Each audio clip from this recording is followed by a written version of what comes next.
the capacity to be a hero or an anti-hero. I've loved all of that complexity. I auditioned for Thor over a quarter of my life ago. I remember thinking I should probably do some exercise because Thor is a very athletic character, so I did that. Did my camera test and put on the blonde wig and swung the hammer and had a go. For Outland!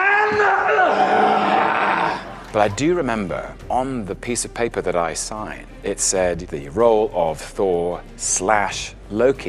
And I thought, okay.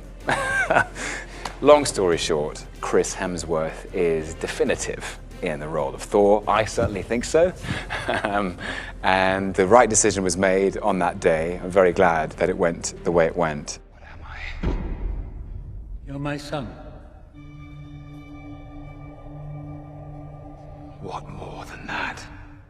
The scene between Odin and Loki in the vault in the first Thor movie. I'll never forget doing that scene because I had such respect, and still do, for Sir Anthony Hopkins. And suddenly I was having to play tennis with him in a very emotional place, but he couldn't have been kinder. It's where Loki learns the truth of his lineage. I'm the monster that parents tell their children about at night. And he decides to go it alone, sadly, for Loki, because it's not an easy journey he goes on.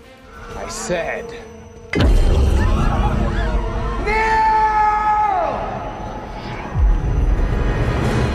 Loki now knows he has no place in Asgard. He doesn't belong there, and he wants no part in it. So he's gone down to Midgard, as they call it, to Earth. You know, the line is, it's the unspoken truth of humanity that you crave subjugation. The bright lure of freedom diminishes your life's joy in a mad scramble for power. You were made to be ruled. It's about as bad as it gets. But the Avengers are there to stop him. I am a god, you dull creature, and I will not be bullied by that. What is it like to be Hulk smashed? I think the smash starts in the middle of that line. I am a god, you dull creature, and I will not be bullied by an animal. And I had a piece of wire tied to my ankle, and there was a mat on the floor which was out of shot, and 3 of the strongest stunt guys holding the wire at the other end behind the camera. The experience of being yanked out of frame was one I will not forget in a hurry. Puny god. For about 2 years after that, I couldn't go through airports anywhere in the world without somebody kind of going, "Hey, Mr. Loki, I love it when you get Hulk smashed," and they would do the whole thing, and so it became, a bit of a thing, in a fun way. Have you come to gloat? To mock? Loki, enough. No more illusions.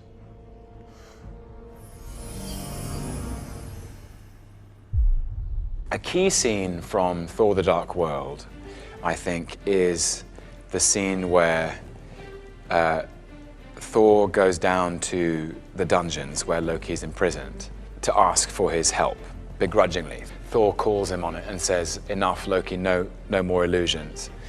And you realize that Loki has created this illusion of being okay, and the illusion dissipates.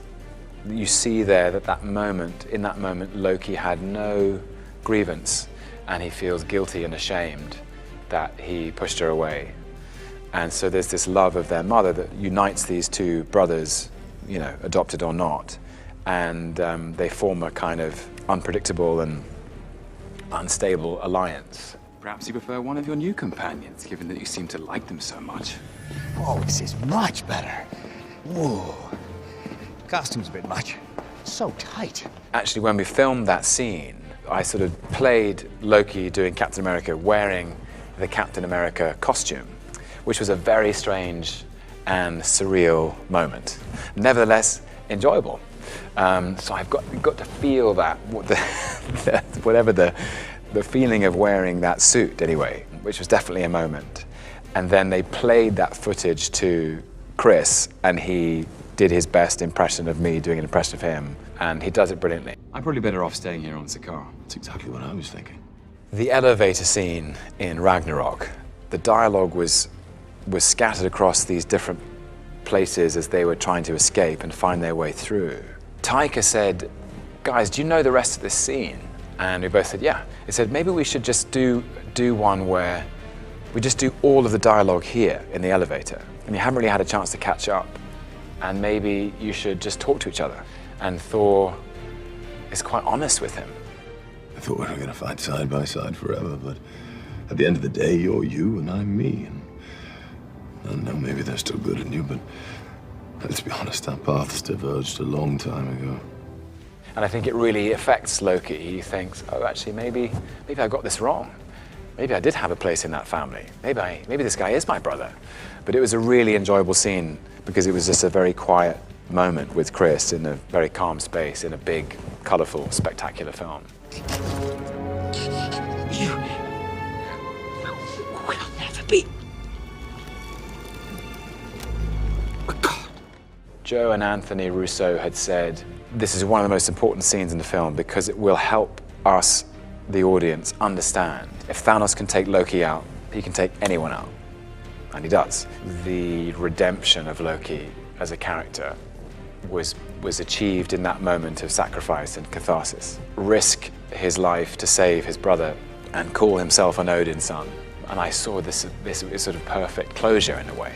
Prince of Asgard. Odin's son.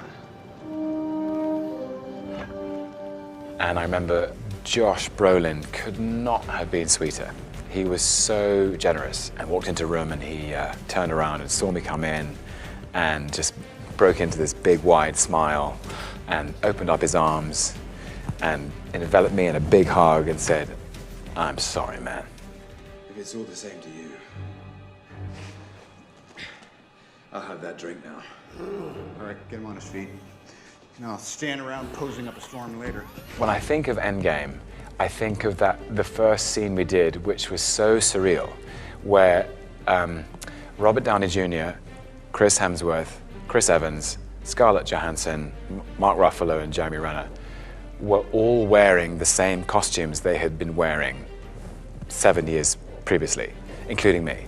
And we were in the same set, and we were all scratching our heads going, is this what's happened? Am I in Back to the Future too? I think the Hulk can't fit in the elevator. He smashes through the door on the ground floor in the lobby. In the melee, the Tesseract, also known as the Space Stone, rolls to Loki's feet and nobody's paying attention.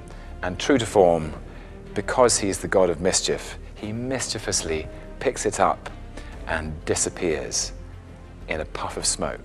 The timekeepers have built quite the circus. And I see the clowns are playing their parts to perfection. Big metaphor guy. I love it. Makes you sound super smart. I am smart. I know. Okay. Where does he go? When does he go? How does he get there? These are the big questions. And if you've seen the trailer for Loki, the show, you will know that Loki finds himself face to face with the TVA, the Time Variance Authority, who are an organization within Marvel Comics that govern the order of time.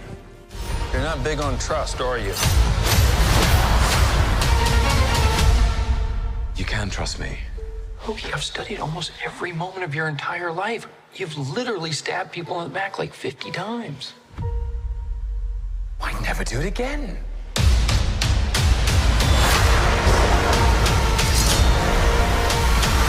I suppose Loki picking up the Tesseract in Endgame might have caused some concern. It is very exciting. The world of the TVA is a world of bureaucratic order. And of course, Loki is the god of mischief and chaos. So you have the forces of order and chaos coming together. And that's where our story starts.